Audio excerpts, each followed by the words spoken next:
Hello guys, কেমন আছো? আশা করছি সকলেই ভালো আছো। আমি চলে আসলাম বার্ডস লাভার মাশরুম। তোমাদেরকে ভিডিও দিয়েছিলাম, সেই ভিডিওতে বলেছিলাম যে পাখির ডিমগুলো অনেক নষ্ট হয়ে গিয়েছে, মনে হচ্ছে 20-21 দিন হয়ে গিয়েছে। সেই ডিমগুলোই তোমাদেরকে আপডেট দেব।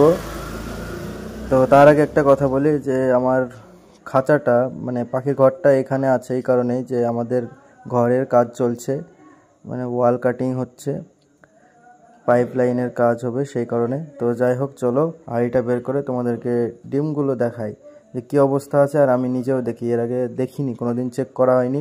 তো আজকে দেখবো এবং তোমাদেরকে শেয়ার করবো। তো চ্যানেলটি সাবস্ক্রাইব করে পাশে থাকো আর ভিডিওটি দেখতে থাকো। দেখো, মাত্র 4টে ডিম আছে, তার মধ্যে একটা একটা করে বের করে তোমাদেরকে দেখাবো। এটা হলো প্রথম ডিম। দেখো ভিতরে শুকিয়ে গিয়েছে, কি খারাপ অবস্থা ভাই, খুব কষ্ট হচ্ছে। যে এর আগেও আমার এই পাখিটারই ডিমগুলো সব নষ্ট হয়ে গেছিলো। এর আগে 5টা ডিম পেড়েছিল, এবার 6টা ডিম পেড়েছে। তো দ্বিতীয়টাও নষ্ট, এবার তৃতীয়টা দেখা যাক।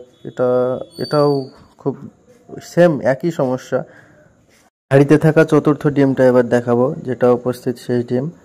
তো দেখো, এটাও সেম।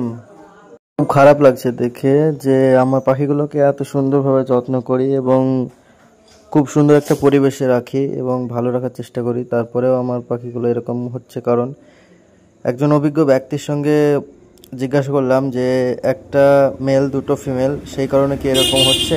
তো বলছে হইতেও হতে পারে, তো আর একটা মেল কিনতে হবে আমাকে। তো ভাবছি, তো দেখো আমি হাঁড়িটা পরিষ্কার করে দিলাম আর জায়গাগুলোও পরিষ্কার করে দিলাম। তো এইটা হচ্ছে আমার সেই ফিমেল পাখি। তো যাই হোক, এর জন্য একটা মেল পাখি নিয়ে আসবো। চ্যানেলটি সাবস্ক্রাইব করে রেখো তোমরা।